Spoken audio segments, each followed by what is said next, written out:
les vidéos qui seront produites, le son sera approprié. En tout cas, je vous remercie tous pour ceux qui sont là.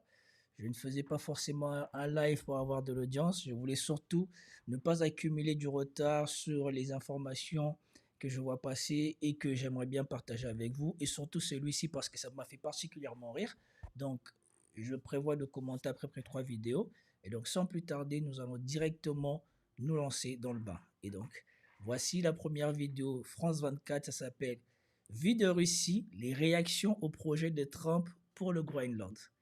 Alors, ce qui est marrant, c'est que eux, ils ont passé quasiment 4 ans à chaque fois à se foutre de la télé russe. Quand la télé russe parle des Européens ou quand la télé russe parle de la guerre, et maintenant regardez eux comment ils font pitié quand eux se rendent compte que, surtout les Européens, se rendent compte qu'ils sont les dindons de la farce de Donald Trump. Franchement, cette vidéo m'a trop fait rire et surtout, la personne qui la commente, elle est ultra contre Poutine. Et donc, moi, ça m'a fait rire. Et donc, j'ai voulu partager avec vous, surtout commenter et analyser avec vous leur réaction quand on se moque d'eux.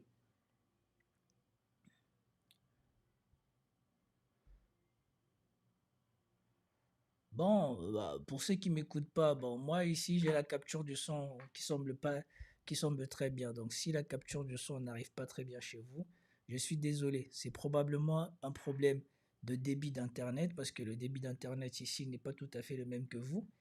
Et donc, mais je ne vous attends pas. Ok. Bon. Je ne sais pas vous êtes combien à ne pas m'attendre. Il y en a d'autres qui disent que le son est parfait, il y en a d'autres qui disent que le son ça va pas. Je pense que ça dépend surtout de votre matériel. Mais bon, passons. C'est parti pour la vidéo.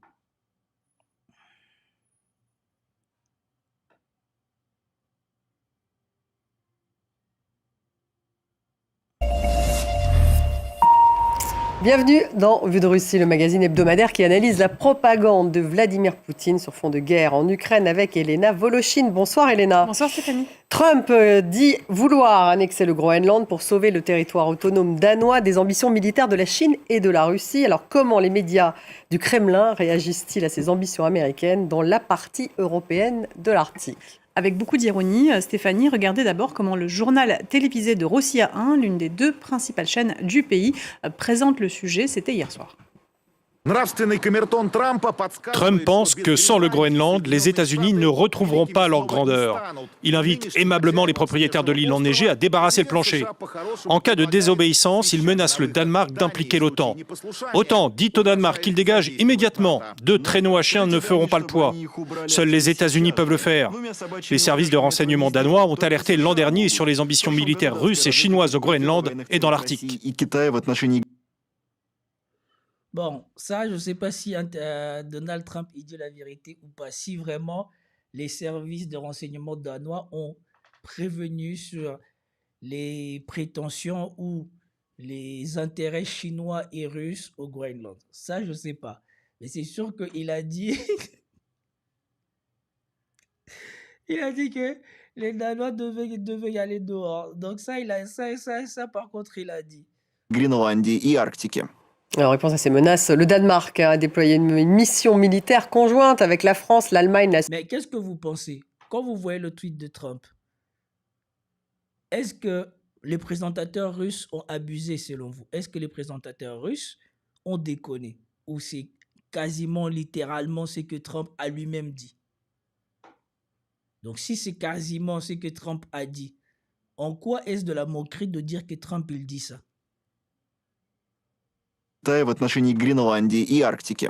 En réponse à ces menaces, le Danemark a déployé une mission militaire conjointe avec la France, l'Allemagne, la Suède et la Norvège pour une mission de reconnaissance. L'Europe tente de faire front commun. Oui, et ces efforts sont la risée, là aussi, de la propagande russe. Écoutez comment le journal télévisé de Rossiya 1 a raillé les Européens. C'était avant-hier soir. Le flanc sud de l'Europe semble s'être définitivement affaissé. Là-bas, on balbutie des propos inaudibles. Ils ont pondu une déclaration conjointe plus costaud encore que le coup des 2 traîneaux à chiens. Quant aux plus réalistes, ils se demandent qui sera le prochain. La Trumpophobie s'accentue en Europe, la panique l'emporte. Expressen, l'un des 2 plus grands quotidiens suédois, écrit que le Royaume pourrait être la prochaine cible des États-Unis après le Groenland. De là à la mort de l'OTAN, il n'y a qu'un pas. Et souvenez-vous, moi ça j'ai trouvé ça très pertinent. Quand la Russie a commencé l'opération spéciale en Ukraine, ce sont ces mêmes Européens qui ont utilisé les mêmes procédés pour faire peur à la Suède, pour dire à la Suède que forcément la Suède serait le prochain sur la liste de Vladimir Poutine, la Suède et la Finlande, pour accélérer leur rentrée dans l'OTAN, soi-disant pour être protégés. Et maintenant, qu'est-ce qui se passe? La Groenland est en train de devenir la proie déclarée des États-Unis, et ces mêmes Européens, ces mêmes Suédois, c'est eux-mêmes maintenant qui ont peur des États-Unis, alors que la Russie n'a jamais bougé le petit doigt pour réclamer quoi que ce soit à la Finlande et à la Suède. Parce que de toute manière, ce sont des pays limitrophes dans lesquels les Russes pouvaient aller faire leur truc et tout ça. Donc, ils n'ont jamais trouvé la nécessité de leur mettre la pression parce que ils sont insignifiants. Mais les Européens et les Américains leur ont fait peur en disant que voilà, si vous ne rentrez pas dans l'OTAN, vous n'aurez pas de protection contre la Russie. Et maintenant, ce sont ces mêmes personnes-là dans leur pays qui écrivent qu'ils ont peur d'être les victimes du chef de l'OTAN, les États-Unis. Ça, j'ai trouvé ça vraiment très, très drôle. Que maintenant, eux-mêmes, ils se rendent compte qu'ils sont les dindons de la farce.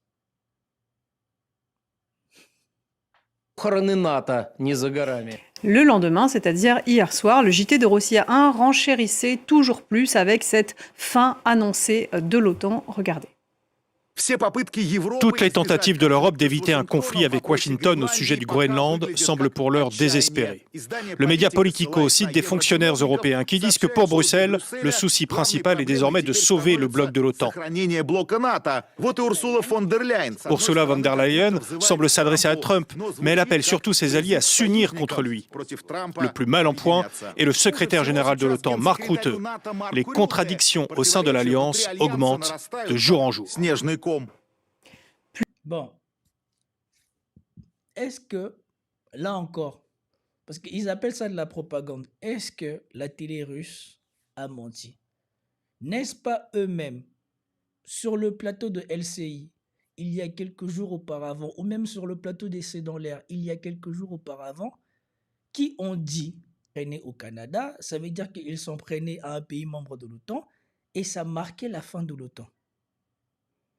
Et je ne vous dis même pas, je ne vous ai pas montré quelque chose que je ne savais même pas, que j'ai appris tout à l'heure, qui m'a fait vraiment comprendre à quel point tout ça, c'est juste de la supercherie. Et de temps en temps, je ne suis pas d'accord avec lui, mais il faut dire qu'il a un courage pour dire les choses que les Occidentaux n'osent pas se dire.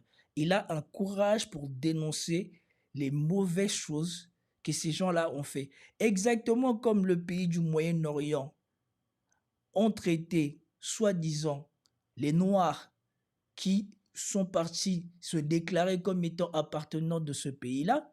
Eh bien, écoutez ce que les Danois ont fait au Groenland. Et surtout, écoutez, c'est quoi la conception du Groenland. Ces gens-là, ils se croient encore à l'époque. Écoutez ce que Jean-Michel Apathy va dire ici.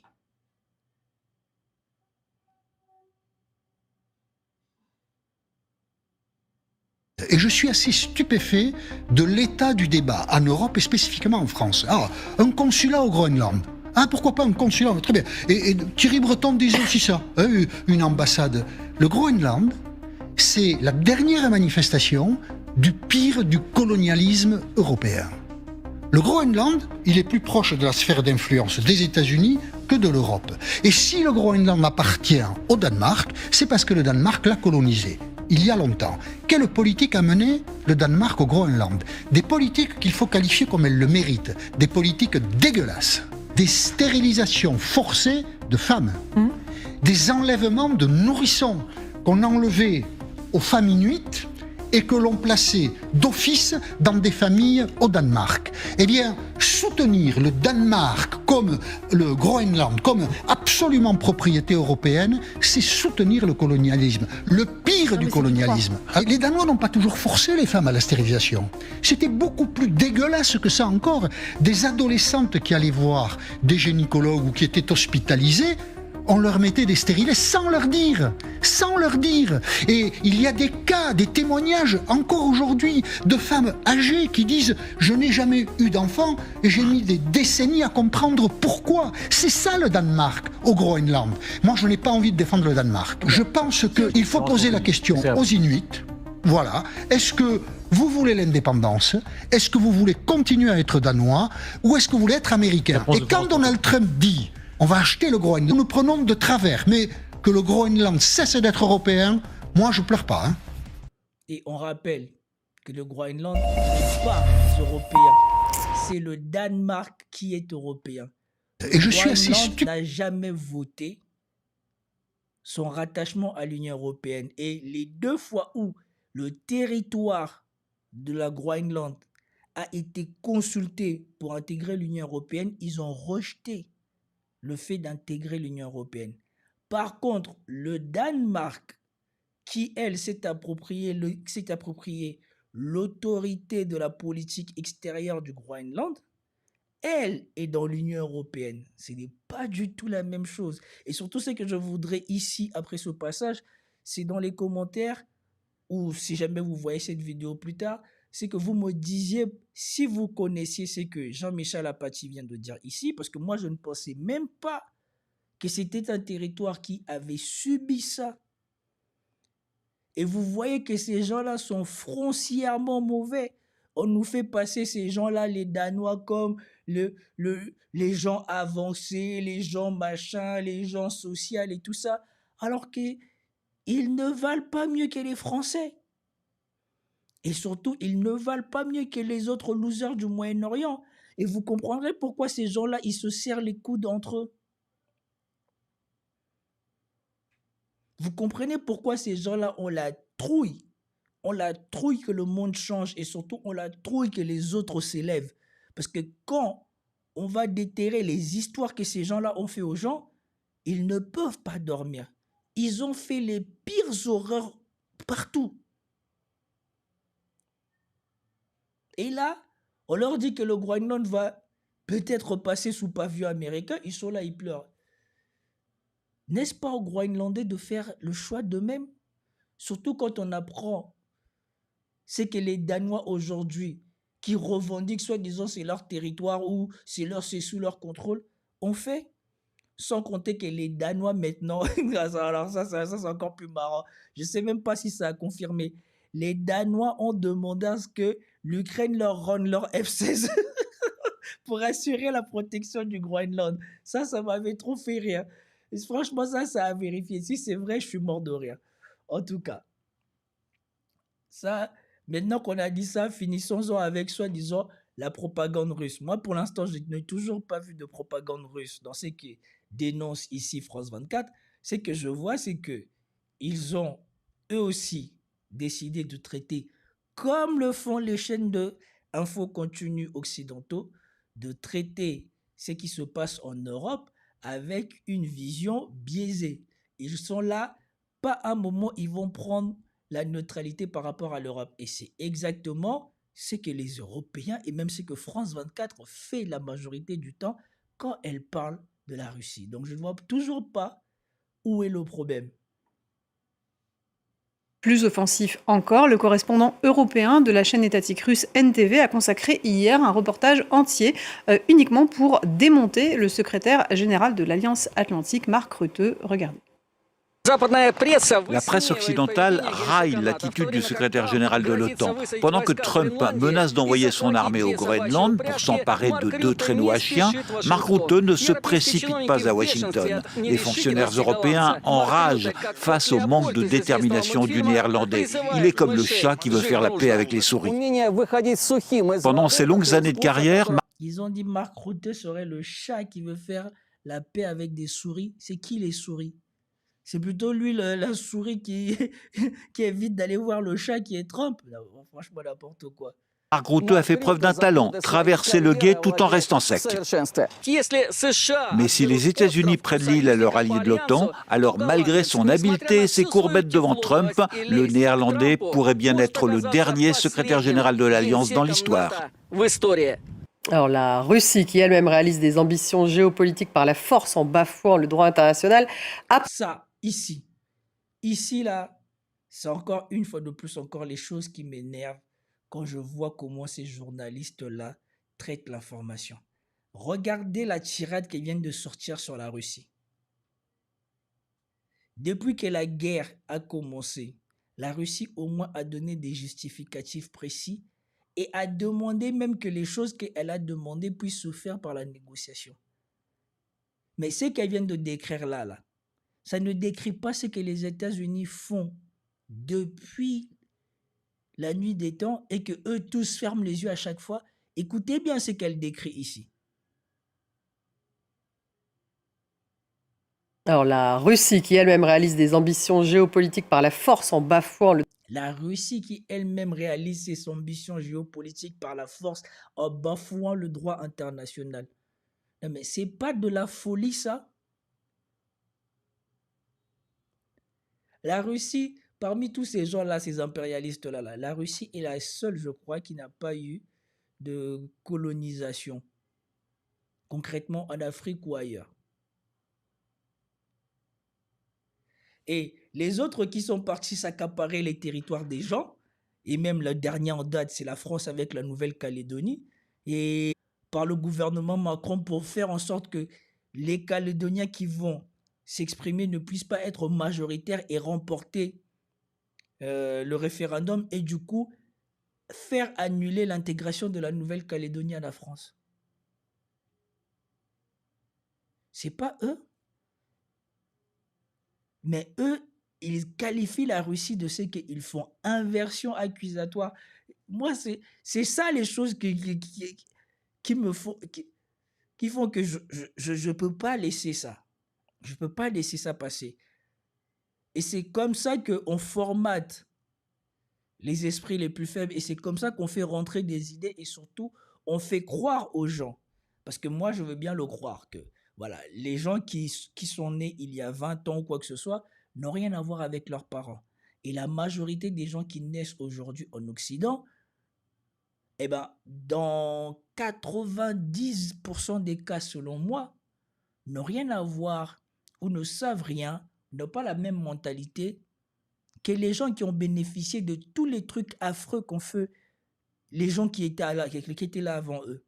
Aujourd'hui, si vous partez en France, les bénéficiaires de tout ce qui a été fait de mal en Afrique représentent une minorité en France et qui vit dans les beaux quartiers qui n'ont rien à voir avec le français moyen. Donc le français moyen, quand tu lui parles de colonisation, de souffrance, de machin, de néni, c'est normal que lui, il ne peut pas comprendre ce que tu dis, il ne voit pas pareil parce que lui, il est né, il voit des Noirs aussi, sont nés là. Vous allez à la même école. Selon lui, vous vivez la même chose. Même s'il ne sait pas que les tenants de la société, eux, s'assurent de faire une différenciation de traitement entre lui et vous. Mais lui, il ne s'en rend pas compte parce que lui, c'est juste sa vie normale. C'est le jour où vous allez lui raconter ou jamais, s'il décide de se mettre dans la peau d'une personne issue des minorités ou noire, quoi que ce soit, qu'il verra ça. Et c'est exactement ce qu'ils font là. Ils continuent à dire ces fictions et à inverser les choses comme ça pour faire croire que eux, c'est les bons. Donald Trump vient de violer le droit international avec le loser du Moyen-Orient, la seule démocratie du Moyen-Orient, comme il l'appelle, ont bafoué la totalité du droit international depuis je ne sais pas combien d'années. Donald Trump, depuis qu'il est revenu, les États-Unis, avant ça même, la France, même aussi, aller en Libye, on a vu comment elle a été dépassée, le mandat qui lui a été donné. Et on n'a jugé personne. Personne n'a jugé la France pour ce qu'elle a fait. Sarkozy n'a pas été poursuivi, l'OTAN n'a pas été poursuivi, aucun général ni des généraux français ou américains n'ont été poursuivis. Ces gens-là bafouent régulièrement le droit international pour leurs propres intérêts. Toutes les richesses de la Libye, on ne sait pas où c'est passé. Tous les comptes de Kadhafi, on ne sait pas où l'argent s'est passé. Personne ne dit rien à ces gens-là. Mais ils ont le culot. Et franchement, elle a le culot de présenter la Russie comme celle qui bafoue le droit international pour imposer sa volonté. Alors que Donald Trump lui-même, il vous dit que voilà, que vous voulez ou vous voulez pas, moi je vais prendre, moi je vais prendre la Groenland. Franchement, c'est improbable. C'est improbable les choses que je vois. Et ça, c'est la c'est la formatation de quand tu t'assois sur les bancs de l'école publique ou de l'école française. Si tu ne sors pas du système français, tu es incapable de voir le mal, la manipulation qu'ils font au quotidien. Pourquoi? Parce qu'ils vont t'intégrer au système et en tant que membre du système, tu ne pourras pas voir le système comme moi je le vois aujourd'hui parce que j'en dépends pas. En tout cas, j'en dépends pas comme j'en dépendais quand j'étais là-bas. Aujourd'hui, je suis en face du système et je vois comment ça marche et ça me catastrophe. Parce que quand j'étais à l'école, jamais j'aurais eu ce sens critique-là. Jamais j'aurais dit que voilà, franchement là, ils abusent. Là, tu ne peux pas présenter les choses comme ça. Tu ne peux pas prétendre que la Russie viole le droit international quand on voit comment elle a pris des pincettes pour en arriver là. Et surtout quand on sait le background de comment les Occidentaux ont monté cette embrouille pour voir les Slaves se terminer entre eux. Et la preuve, il y a toujours la vidéo de l'Instagram qui dit que les États-Unis n'ont jamais aussi bien dépensé de l'argent que dans la guerre en Ukraine. Parce qu'eux, ils mettent l'argent et les Ukrainiens vont mourir. Il ne le dit pas comme ça, mais en gros, c'est que tu comprends. Nous, on va mettre l'argent, vous allez mettre les soldats. Donc nous, on perd de l'argent, c'est pas grave, mais vous perdez des vies. Et en plus de ça, vous allez aller vous tuer entre vous. Le droit international approuve-t-elle ou condamne-t-elle cette ambition de Trump d'annexer le Groenland? Alors, il n'y a pas de position claire de Moscou sur ce sujet. Le porte-parole de Vladimir Poutine, Dmitri Peskov, s'est contenté de dire que le Kremlin suivait la situation de près. Franchement, c'est un échange de sourds. Est-ce que la Russie condamne au niveau du droit international les ambitions de Trump sur la Groenland? Après tout ce qu'ils ont dit sur la Russie, ils voudraient que la Russie aille défendre les intérêts des OTANiens face au boss de l'OTAN lui-même. Et en plus, elle passe direct. Dmitri Peskov n'a rien dit. Mais tu veux qu'ils disent quoi? Tu veux qu'ils disent quoi? Vous avez utilisé le droit international pour faire tout et n'importe quoi. Et aujourd'hui, maintenant que ça se retourne contre vous, vous voulez que les autres aillent invoquer le droit international pour vous défendre, vous. Intégrante de sa stratégie de puissance et d'hégémonie géopolitique. Elle tient donc à y conserver ses intérêts. D'un autre côté, la déstabilisation de l'échiquier mondial, de l'échiquier géopolitique, la fin du droit international et des alliances démocratiques et possiblement un démantèlement donc de l'OTAN font aussi pleinement partie de cette stratégie russe. Alors, dimanche dernier, Dmitri Kiselyov, le patron de médias et présentateur vedette de la télévision russe, résumait finalement assez bien la vision de Moscou dans son émission hebdomadaire sur Rossiya 1. Écoutez un extrait. Donc, maintenant, le fait que Trump est en train de détricoter le droit international et que ce qui s'est passé au Moyen-Orient, on aurait dit qu'ils ne sont pas témoins. Le fait que la France autorise tous les jours l'avion de l'autre chétan là, à traverser la France, et à ne jamais l'arrêter, ça, c'est pas la violation du droit international. Non, ça, c'est pas le bafouement du droit international. Mais quand la Russie ne parle pas du fait que Trump veut s'accaparer le Groenland, ah, mais si, ça veut dire que ça intéresse la Russie. La Russie, elle veut ça. La Russie, elle veut la fin du droit international parce qu'elle veut la fin de l'OTAN. Alors qu'on rappelle, hein, par 2 fois, Vladimir Poutine a demandé à intégrer l'OTAN. Ils ont refusé.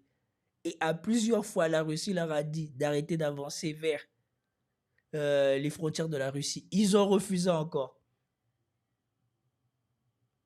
C'est incroyable, ces gens. Les mots et les actions de Trump sont symptomatiques du monde nouveau. Son entourage proche décrit les contours de ce monde avec franchise. C'est une paix par la force et le ministère de la Guerre américain est fier d'y contribuer. Nos systèmes de défense uniques, notre armée surpuissante et notre pays si riche en ressources, notre peuple héroïque et notre dirigeant sûr de lui, tout ça fait partie intégrante du monde nouveau, si différent de l'ancien. C'est pourquoi la Russie s'y sent en confiance. Grâce à Dieu, nous nous y sommes préparés bien à l'avance.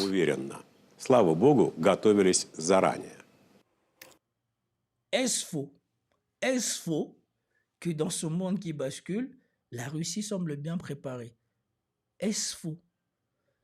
En fait, moi, c'est que dans tout ça, je cherche à voir dans ce qu'elle a diffusé, dans ce qu'elle a montré, les choses qui sont faux que les Russes ont dit. C'est ça que moi, je cherche surtout à savoir. Un monde nouveau, donc selon la Russie, où le droit international cède à la loi du plus fort, un monde voulu et dans une certaine mesure façonné même par elle. Mais Moscou se prépare aujourd'hui toujours au grand choc, celui des puissances hégémoniques dont les ambitions dépassent leurs frontières une fois écartées les démocraties. Voilà. Un monde où la loi du plus fort s'impose. Quand la loi était la loi du plus fort et qu'on allait arrêter tous ceux qui étaient faibles et qui ne correspondaient pas à ce qu'ils voulaient, ce n'était pas un problème. Maintenant que la loi pose problème entre eux, ah là, ça devient non, mais vous voulez qu'il n'y ait plus de règles. Quand les règles n'étaient que pour eux, et souvenez-vous bien, ça c'est quelque chose que tu comprends même à petite échelle. Les gens qui la plupart du temps font les lois là, c'est les gens qui s'arrangent eux-mêmes d'être en dehors de cette loi. Si vous commencez à fréquenter les gens de pouvoir, les gens d'influence et tout ça, vous allez vous rendre compte que eux, ils s'en foutent totalement de la loi. Ils ont des avocats, ils sont préparés à ce que quand ils vont se faire attraper, ils puissent prendre le minimum possible, voire rien du tout. Et c'est exactement ce que les États-Unis ont toujours fait et tous les Européens avaient toujours fait. Ce qui leur pose problème, c'est juste qu'aujourd'hui, les États-Unis leur fait à eux ce qu'ils pensaient qu'eux, ils avaient le droit de faire à tout le monde avec les Américains. C'est toujours ce qu'ils ont toujours fait. C'est ce qu'ils ont essayé de faire là avec l'Iran. C'est exactement ça. Ils ont menti dans leurs médias, ils ont menti parce qu'ils étaient persuadés, on va regarder ça tout à l'heure, ils étaient persuadés qu'ils allaient réussir ce tour-ci. Maintenant que ça a capoté, ça devient, ouais, l'Iran c'est un méchant. Mais tout à l'heure, je vais vous montrer les vidéos que, effectivement, les autorités iraniennes, quand ils disaient qu'il y avait des infiltrations des gens qui étaient venus là pour en découdre et que probablement c'est eux qui ont fait que le nombre des gens démocrates importants. Merci Elena Voloshin pour Vue de Russie. En tout cas, moi je voulais vous montrer ça parce que moi ça m'avait trop fait rire. Quand j'ai dit, mais ces gens-là, ils ont même pas honte. Ces journalistes-là, ils sont s'appeler journalistes. Et après tout ce qu'ils disent, ils font, ils osent se plaindre que les Russes décrivent juste la vérité, que c'est ridicule. Après tant d'années à martyriser le monde, que les États-Unis les martyrisent eux et qui se plaignent, pour eux c'est trop. On n'a pas le droit de se moquer d'eux. Et donc,